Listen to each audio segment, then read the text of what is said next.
Assalamualaikum warahmatullahi wabarakatuh.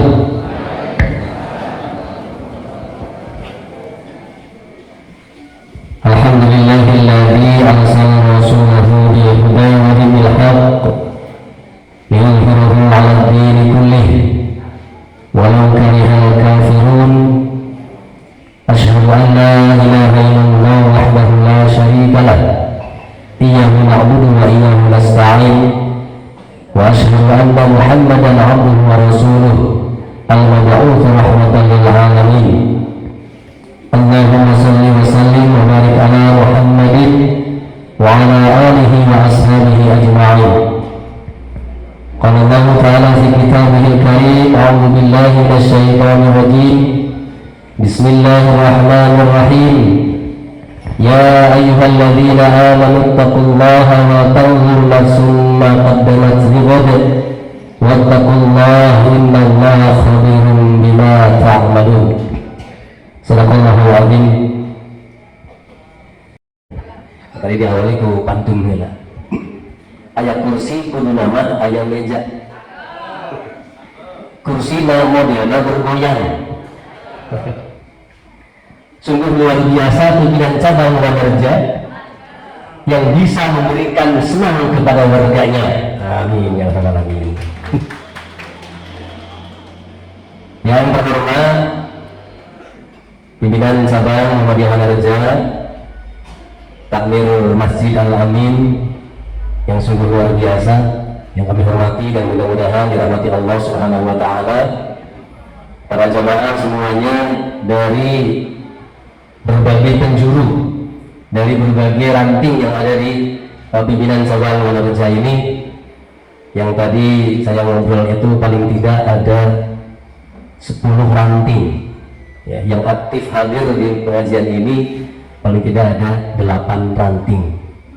Yang aktif pengajian mingguan ini paling seberapa ya? Ayah menurut 10 ya Pak. Iya. Hadirin yang dirahmati Allah Subhanahu wa taala, kami di pimpinan cabang Muhammadiyah Cimanggu itu ada 11 ranting. Namun yang aktif pengajian sepekan sekali itu paling tidak ada 5 ranting. 5 ranting tapi minim ustaz. Jadi dari 5 ranting itu ustaznya itu terus keliling. Ya alhamdulillah di distrik Majenang ini kita ada Korps Muhammadiyah, itu pengurusnya sekitar ada 15 ya, anggotanya yang termasuk di Korps Mubalik Muhammadiyah cabang itu ada 15. Nah, Wanerja mestinya lebih dari 15 ya mubaliknya. Nah, sehingga nanti ketika ada pengajian ranting ini tidak pusing untuk mencari mubalik. Nah tentunya dari sekian Korps Mubalik Muhammadiyah itu harus diadakan apa yang namanya kajian, karena mubalik itu mestinya kita harus memiliki bekal ilmu yang lebih, yang cukup dari yang lain tentunya ya. Baik jamaah dan Allah Subhanahu wa taala, alhamdulillah tadi kami dari Genteng itu jam 3 lebih 15 menit meluncur ke sini ya, alhamdulillah dengan kakak saya dengan anak saya 2 saya tak bawa, istrinya tak tinggal di rumah. Sebenarnya mau ikut ke sini Pak ya, namun karena sakit saya tak tinggal itu di rumah, lagi sakit ya, sama Mbah di sana tak tinggal. Bismillah ya, izin untuk bisa keluar hadir di majelis yang mulia ini ya, alhamdulillah di Masjid Al-Amin sungguh luar biasa ya, masjidnya betah, baru masuk aja sudah maknyus ya, baru masuk aja sudah maknyus. Jamaahnya mestinya lebih dari 30 setiap waktu sholat ya, sehingga ini layak untuk dijadikan masjid unggulan ya.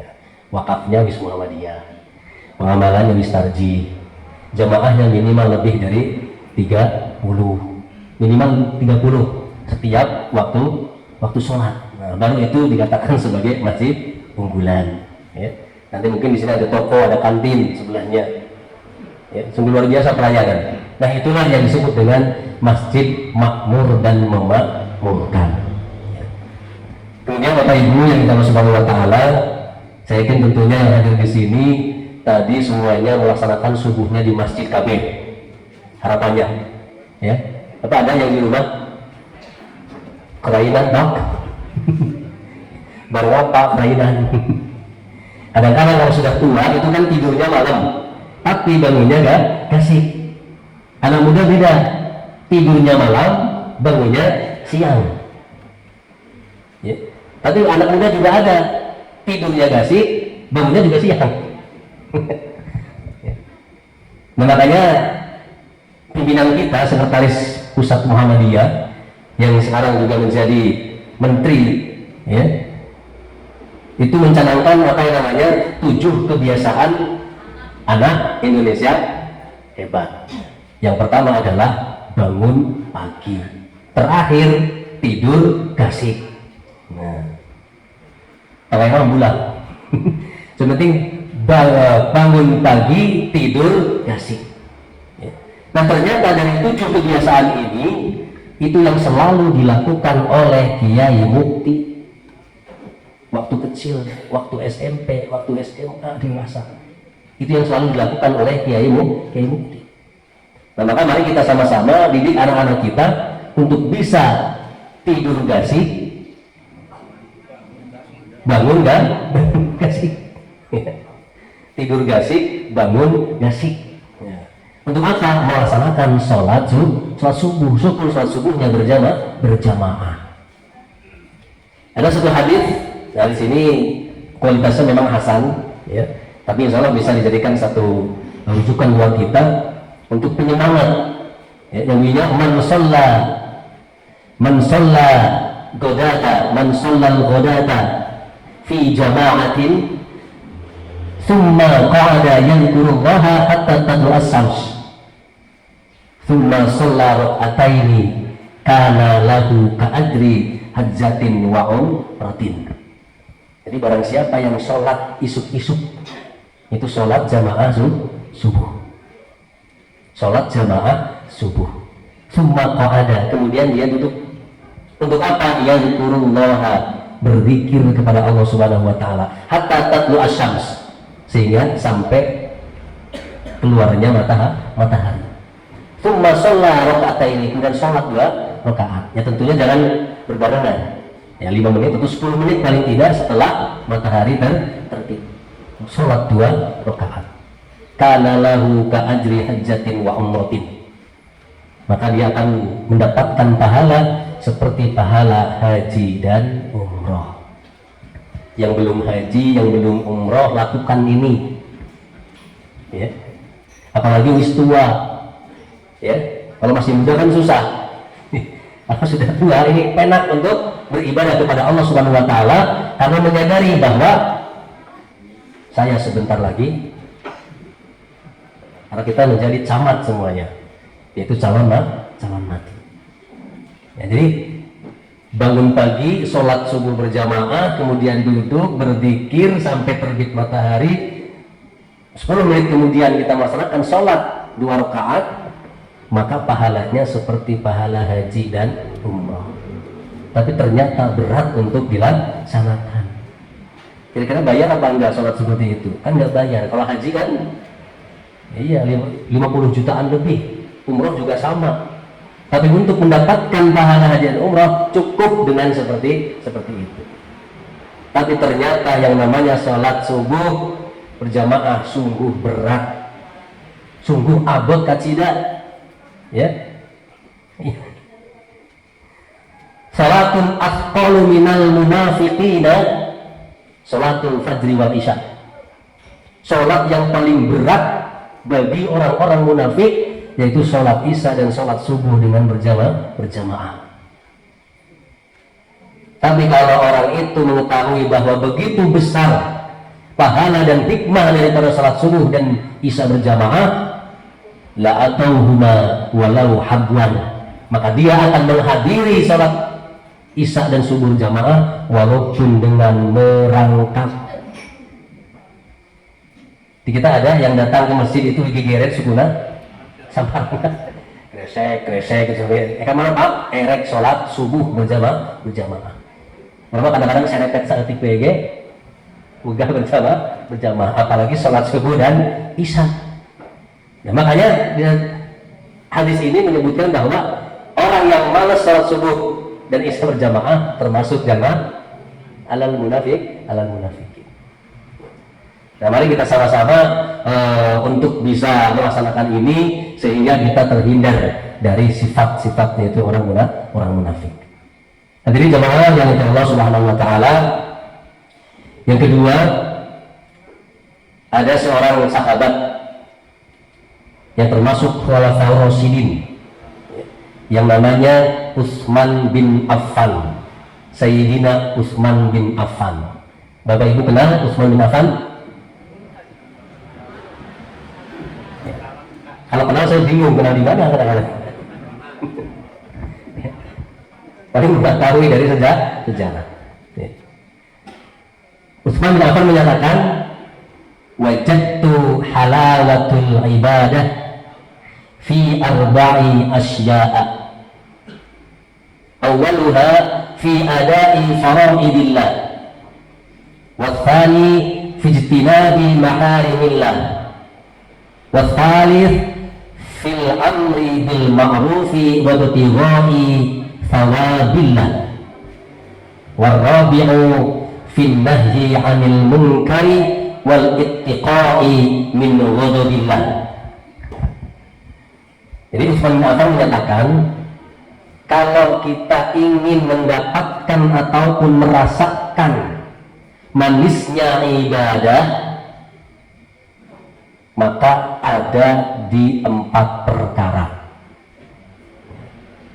Jadi kadang-kadang kita sudah merasakan nggak manisnya ibadah?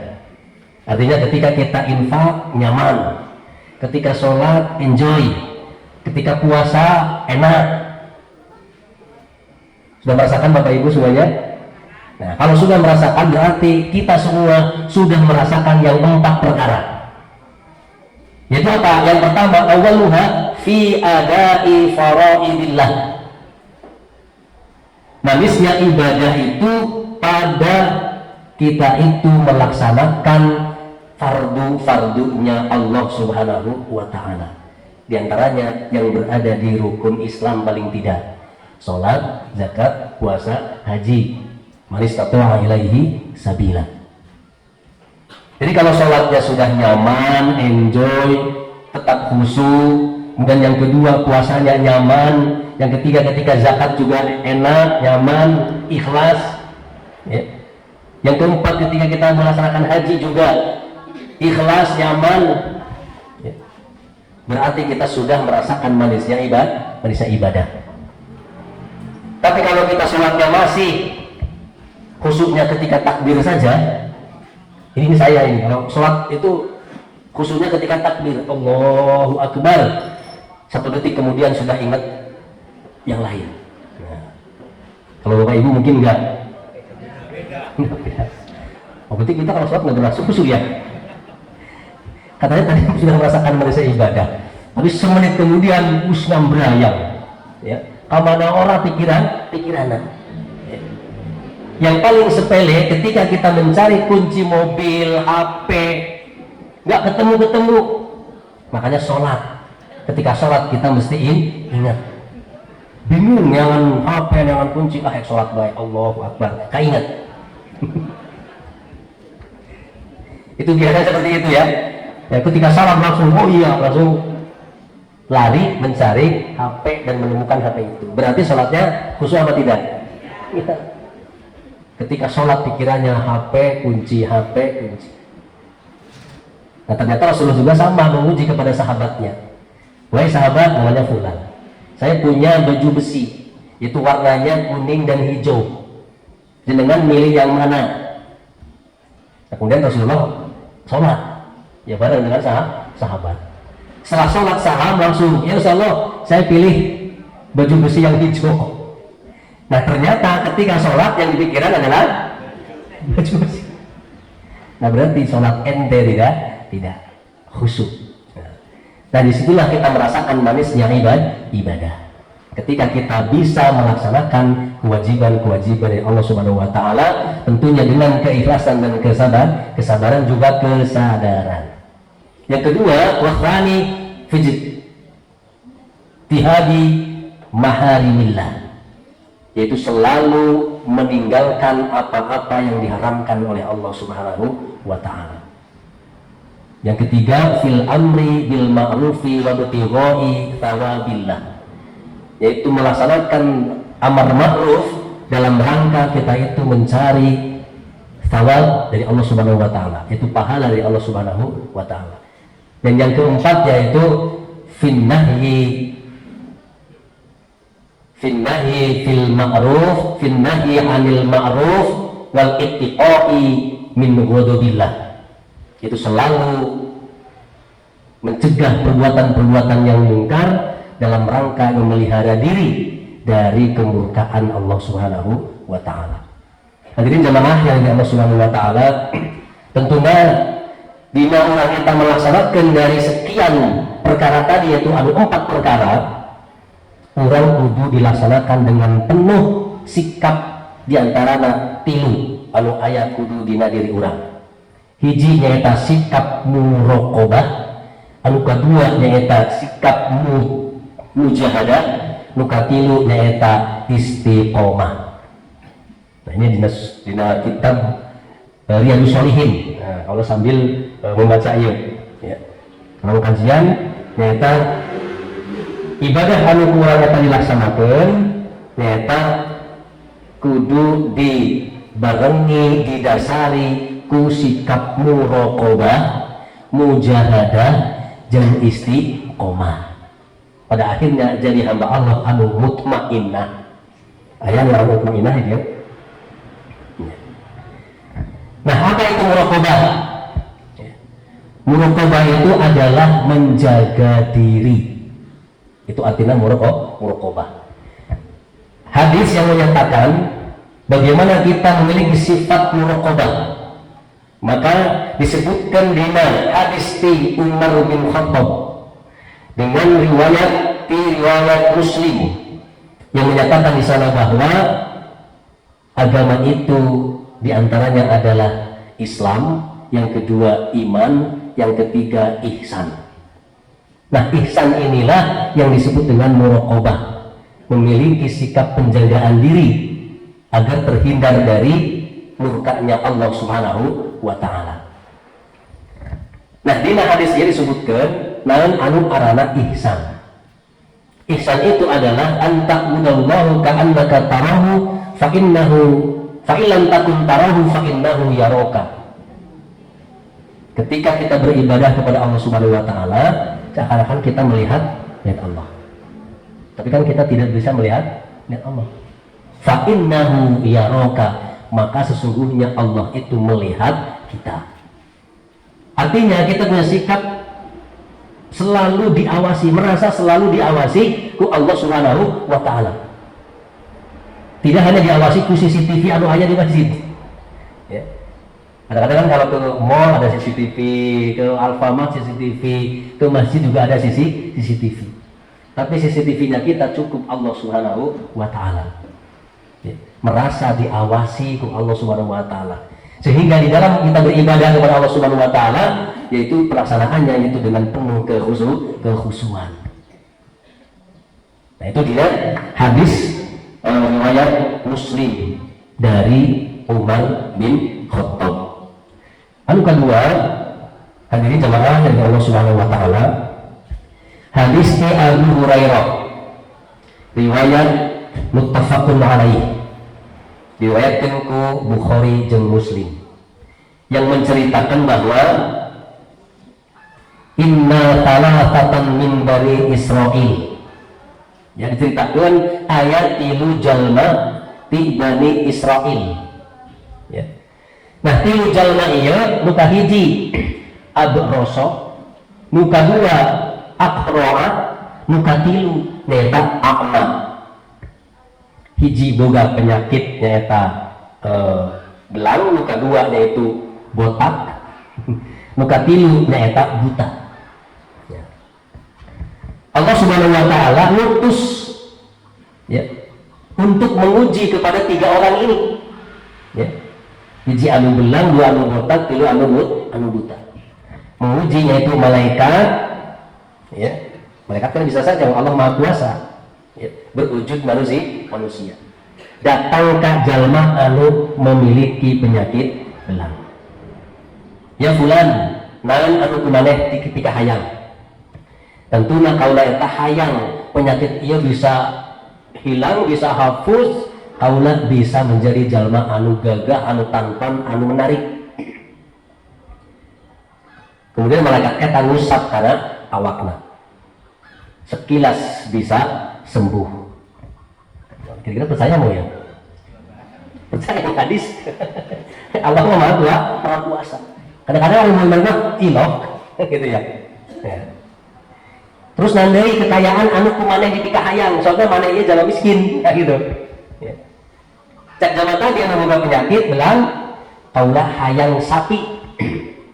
Maka dibere sepasang sapi. Walau alam di mana? Tidak diceritakan. Apakah seperti bim sama bim, sapi 2?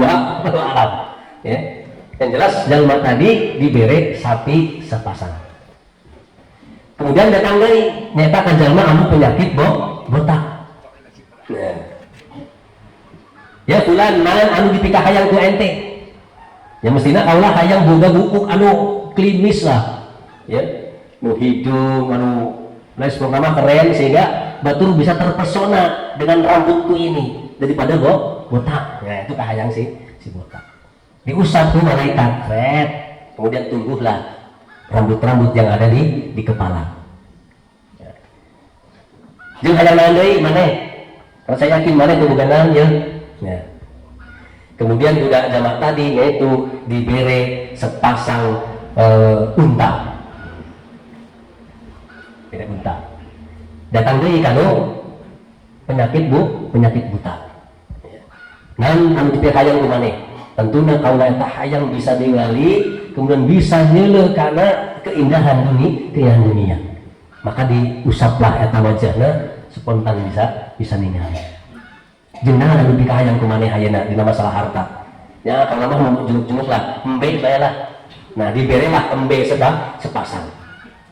Nah, setelah beberapa bulan kambingna eta sampai memenuhi lapang, sapina sampai memenuhi lapang, untana juga sampai memenuhi lapang.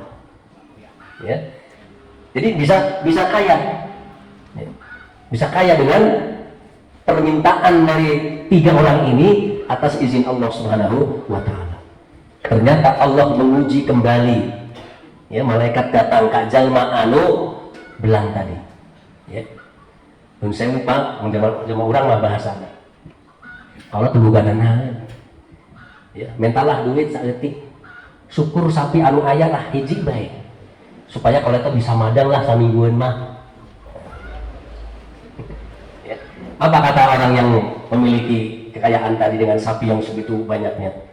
Ya mas, orangnya kudu merek ka mana-mana. Jika mau bisa merek sapi hiji ge, jenguk anu kudu kurang diurusan. Eta anu kahiji, nu kadua eta jalma anu botak tadi. Ya. Minta deui itu sedekah. Ya. Cak manehanana, wah mau bisa euy. Jenguk hak anu kudu urang disampaikeun. Masih itu, batur padahal mah itu saking koretna. Sehingga mau dibere sa ekor ge mau dibere. Ya. Nah, kemudian ke orang yang ketiga yaitu anu buta. Dia menyatakan, apa jawaban orang yang buta? Wahai fulan, naon anu dipika hayang ku maneh? Tuh aya embek jenuk, silakan nyokot sa puasna maneh. Silakan ambil. Dicopot bahasa Sunda ini, gorengan ya. Saya bingung copotnya, ting pelongo gitu loh. Ada copot mah di itu ya. Oh, ini bahasa Sunda nak, waduh, saya jadi izin itu. Ya. Oh, pakai Indonesia. Sudah juga bingung ya. Oh, nggak bisa Sunda. Oh berarti Sundana genteng jeung goreng banget nih. Mas Arul tersinggung. Mas Arul nggak genteng. Ya masih sepupu saya itu. Jeung Jawa Nabi paling gorengnya genteng. Nah, orang yang buta ini menyampaikan, yang sudah bisa melihat itu, menyampaikan kepada malaikat tadi yang berujung manusia. Ya. Silakan Mas ambil sepuasnya. Ya, siji, dua, tilu, empat dan sebagainya silakan. Ya. Karena apa? Ini adalah tadinya saya orang yang nggak punya. Kemudian saya waktu itu bertemu dengan seorang dan bisa sembuh, diberikan kambing sepasang, saya jadi kaya seperti ini. Silahkan Anda ambil sepuasnya. Kemudian apa jawabannya? Ya. Peliharalah harta kekayaanmu. Nah, itu jawaban di malaikat. Mangga kumaneh dijaga eta harta anu aya di maneh. Ya. Hah? Bener. Peliharalah harta yang ada pada dirimu. Sebenarnya kamu itu hanyalah diuji, dan Allah benar-benar ridho terhadap kamu, dan Allah telah murka kepada kedua orang tadi. Ya. Artinya apa? Yang dilakukan oleh orang tadi yang buta, awalnya tidak punya kemudian jadi punya, yang tadinya buta kemudian bisa melihat dengan gamblang. Setelah itu dia merasakan penjagaan dari Allah Subhanahu wa Ta'ala, dan merasakan bahwa ini adalah semuanya dari Allah, dan ada yang meminta, kami serahkan semuanya kepada yang meminta. Silahkan mau ambil berapa. Nah, sehingga yang harta itu kan tidak diambil semua. Kemudian malaikat menjawabnya seperti itu. Peliharalah hartamu, sebenarnya Allah telah menguji kepadamu, dan Allah telah ridho kepada apa yang kamu lakukan. Tetapi Allah murka kepada kedua orang tadi, yaitu orang yang belang dan orang yang botak. Ya. Kadang-kadang kita di pentas sok angel ya, susah. Ya. Kalau sudah kaya, harapannya seperti itu. Ketika minta, silahkan ambil, pilih mana yang suka. Ya. Hadirin jemaah yang dari Allah Subhanahu Wa Taala. Yang kedua, kita harus memiliki yaitu sikap mujahadah. Apa itu mujahadah? Bersungguh-sungguh dalam ibadah. Allah berfirman, "A'udzubillahi minasyaitonirrajim, walladzina jahadu fina lanahdiyannahum subulana wa innallaha lama'al muhsinin." Orang-orang yang bersungguh-sungguh dalam mencari ridho kami, ridho Allah Subhanahu wa Ta'ala, maka kami akan menunjukkan jalan yang benar kepadamu.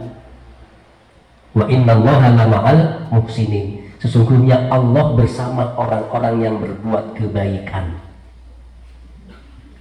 Hadisnya terkait dengan mujahadah, yaitu hadis yang diriwayatkan oleh Bukhari Muslim dari Aisyah radhiyallahu anha, anna Nabiy sallallahu alaihi wasallam kana yaqumu minal lail hatta tatafattara qadamahu. Faqultu lahu, lima tasna'u hadha ya Rasulullah? Laqad ghafara Allahu lak ma taqaddama min dhanbika wa ma ta'akhkhara. Qala afala uhibbu an akuna 'abdan syakura. Disebutkan di sana bahwa Rasulullah itu selalu melaksanakan sholat malam hatta tatafattara. Ini apa? Betis apa kempol betis ya. Sampai bengkak. Ada di sini jemaah yang sholatnya sampai bengkak? Kalau sholat malam paling pegel, ya, mis pegel jalan di tempat, ya, karena imamnya terlalu lama. Nggak laku kita ya, yang laku malah yang cepat. 7 menit rampung sholat malam. Ada di sini yang 7 menit rampung? Ada kalau sendirian. Di rumah sholat malam sendirian, jengkang-jengkingnya, tanpa iftitah, tanpa surat-suratan. Al-Fatihah, sujud, ruku, i'tidal, ruku, sujud, rampung 7 menit. Ini Rasulullah selalu bersungguh-sungguh dalam ibadah sholat malam sampai kakinya bengkak. Fakultu lahu. Kemudian Aisyah menyampaikan kepada Nabi Muhammad, lima tasna'u hada ya Rasulullah. Kunaon sih ya Rasulullah maneh bisa berbuat seperti ieu? Padahal waqad ghafarallahu lak ma taqaddama min dzambik wa ma ta'akhkhar. Padahal Allah sudah mengampuni dosa-dosa ente, dosa yang telah lalu dan dosa yang akan datang. Kenapa ente sholatnya kok bener-bener mantep, bener-bener sungguh-sungguh sampai-sampai betisnya bengkak? Apa jawaban Rasulullah? Qala afala uhibbu an akuna abdan syakura. Apakah ente mau senang ketika aku itu menjadi hamba yang bersyukur? Artinya wujud syukur kita kepada Allah Subhanahu wa taala ketika beribadah itu harus sungguh-sungguh. Ya. Hari khusyuk mah memang yang susah ya. Khusyuk mah susah kadang-kadang itu tadi. Hanya khusyuk ketika takbir. Ya, semenit kemudian kelingan apa baik. Nah, ini sungguh-sungguhnya Rasulullah Muhammad SAW di dalam beribadah. Hadirin jamaah yang dimuliakan Allah Subhanahu wa taala, yang kedua dari Abdullah Hudzaifah bin Yaman al-Ansari. Riwayat Muslim, rawahu Muslim. Diceritakan bahwa Abdullah Hudzaifah bin Yaman al-Ansari ieu hari di urang mah intelna Rasulullah.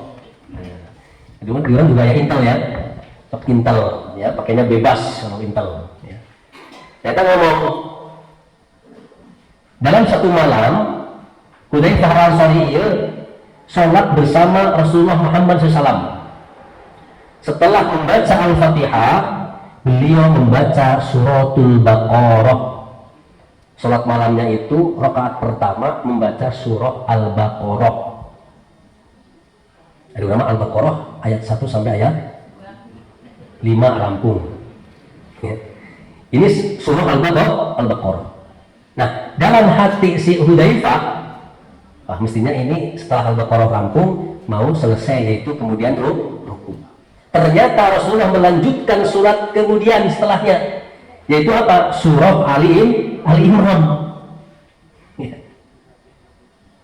Surah Ali Imran. Terus seperti itu, ya. Al-Baqarah selesai, Ali Imran, setelah Ali Imran selesai, wah sigana ieu mah rampung. Kemudian ruku. Ternyata lanjut lagi, yaitu surah An-Nisa. Makanya benar kakinya Rasul itu sampai bengkak. Sahabat tidak kuat. Tidak kuat. Jadi Al-Baqarah, Ali Imran, An-Nisa. Bacaan beliau dengan tartil. Ya, bacaan beliau membacanya dengan tartil. Subhanallah. Nah, makanya hadirin yang dimuliakan Allah Subhanahu wa taala, ketika kita melaksanakan sholat itu ya paling tidak lamanya paling sholat tarawih kita itu saat malam paling kan 30 menit ya. Pernah 1 jam di sini ya mungkin? Belum pernah. Rasulullah itu ya kalau di Masjidil Haram kan jam 12 mulai waktu Indonesia Barat ya. Itu jam 2 baru selesai. Ya. Kalau kita jam setengah 8 sholat malam, jam 8 selesai. Bahkan setengah 8 mulai, jam 7:40 selesai. Jadi sholatnya hanya 10 menit. Ini Rasulullah seperti itu, sholatnya sungguh, ibadahnya sungguh-sungguh kepada Allah Subhanahu wa taala. Sampai-sampai surat yang dibaca itu ya Al-Baqarah, Ali Imran dan An-Nisa. Hadirin jamaah yang Allah Subhanahu wa taala, yang ketiga terkait dengan mujahadah, hadis dari An Abi Sufyan Abdullah bin Busril Aslami radhiyallahu anhu qala qala Rasulullah sallallahu alaihi wasallam khairun nasi man tala umruhu wa hasuna amaluhu.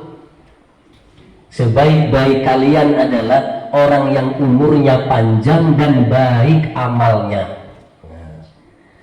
Artinya mumpung masih diberi waktu, mumpung masih diberi umur panjang, mari kita sama-sama untuk ibadahnya mantap, ibadahnya bersungguh-sungguh.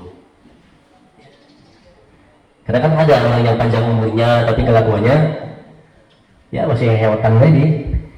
bertelur masih di alun-alun, padahal maghrib sudah dikumandangkan. Nah, insya Allah yang seperti ini nggak ada model kayak gitu, ya. Mesti ketika adzan langsung siap-siap, bahkan 5 menit sebelum adzan siap-siap. Karena Rasulullah bersabda, ditanyakan kepada Rasulullah, ayyul a'mali afdal, amalan apa yang paling utama? Qala as-salatu fi awwali waqtiha. Riwayat Bukhari. Ditanyakan kepada Rasulullah, amalan apa yang paling utama? Dijawab, sholat di awal waktu. Nah, jadi alhamdulillah kita, apalagi sudah ada jam digital, ya. Walaupun qomat itu adalah haknya imam. Kalau imam sudah ngomong qomat, walaupun belum net ya qomat. Ya. Nah, kita sekarang diaturnya dengan di jam digital. Ya. Walaupun tidak ada jadi masalah. Ya. Jam digital belum berbunyi, tapi imam sudah menyuruh muadzin untuk qomat, maka bentuk qomat. Hadirin jamaah dari Allah Subhanahu wa taala, yang selanjutnya yang ketiga yang harus ada pada diri kita itu adalah istiqomah. Apa istiqomah? Yaitu teguh pendirian. Allah berfirman, a'udzubillahi minasyaitonir rajim, innal ladzina qalu rabbunallahu tsumma istaqamu tatanazzalu 'alaihimul malaikah alla takhafu wa la tahzanu wa abshiru bil jannati allati kuntum tu'adun. Jadi kalau kita sudah menyatakan Allah itu adalah Rabbku, maka setelah itu kita beristiqomah, teguh pendirian, ajib, tetap kita itu beribadah kepada Allah Subhanahu wa taala. Karena apa? Dengan kita itu beriman kepada Allah Subhanahu wa taala, la takhafu wa la tahzanu. Kita itu tidak akan memiliki rasa khawatir dan tidak akan memiliki rasa susah. Dan Allah menyatakan wa abshiru bil jannati allati kuntum tu'adun. Bakal diberikan kabar gembira, yaitu berupa surga. Dalam surah Muhammad ayat 15, surga di dalamnya ada 4 macam air. Satu air madu, air susu, air arak, dan air biasa. Jadi air arak ada di sana, ya. Tapi arak yang ladzatul lisyaribin, yang lezat, ya, segar untuk diminum. Nah, kita akan diberikan kabar gembira oleh Allah Subhanahu wa taala ketika kita sudah menyatakan iman kemudian istiqomah, yaitu dengan jannahnya Allah Subhanahu wa taala. Hadirin jamaah, terkait dengan istiqomah, seorang Nabiullah Rasulullah Muhammad SAW yang bernama Nabi Ayub. Ini istiqomahnya sungguh luar biasa, ajib dalam beribadah. Cirinya orang istiqomah itu walaupun ditempa musibah tetap ibadahnya sama. Nah, itu Nabi Ayub. Nabi Ayub itu diuji oleh Allah Subhanahu wa taala kurang lebih 18 tahun. Ya, 18 tahun. Yang pertama, ujian pertama, anaknya meninggal. Ya, rumahnya hancur. Yang kedua, peternakannya pada mati, perkebunannya juga terbakar. Yang ketiga, dirinya diberikan penyakit, diuji penyakit oleh Allah Subhanahu wa taala. Kira-kira kalau kita diuji oleh Allah Subhanahu wa taala seperti itu, kayaknya sutris lah ya. Ya, stres luar biasa. Mungkin layamutu wala yahya. Hidup ente kayak ente. Tapi Nabi Ayub alaihissalam tat ibadahnya kepada Allah Subhanahu wa taala. Ajib. Ya. Apa yang dia katakan? Ya Allah, ini tadinya adalah asal darimu. Ya. Makanya berhak engkau mengambilnya. Tapi tetap saya beribadah kepada engkau. Nah, ini ibadahnya ajib. Ya.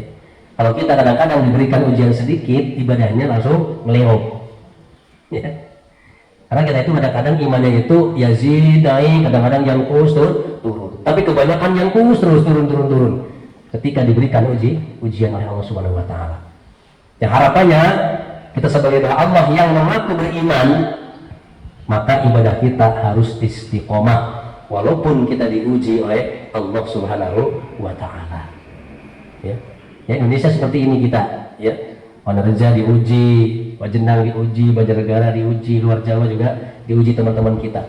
Nah, kita yang tidak diuji, yang Indonesia seperti ini, harusnya ibadahnya lebih mantap. Mudah-mudahan mereka yang di sana yang waktu beriman kepada Allah Subhanahu wa taala, imannya tetap istiqomah.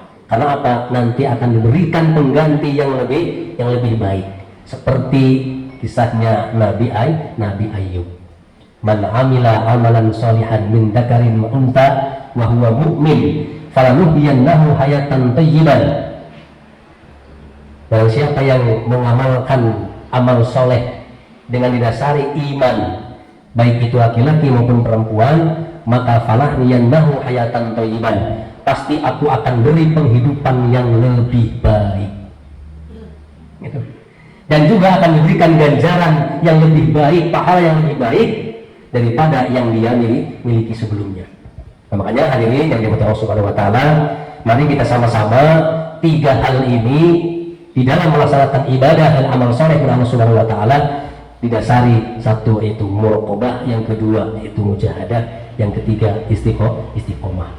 Insyaallah ketika kita bisa melaksanakan ibadah ini dengan penuh muraqabah tadi, mujahadah dan istiqomah, ini ibadah kita akan diterima oleh Allah Subhanahu wa taala. Dan kita akan mendapatkan penghidupan yang layak, penghidupan yang baik, dan akan diberikan ganjaran dan pahala yang lebih baik daripada yang sudah kita terima. Amin ya Allah ya Rabbal alamin.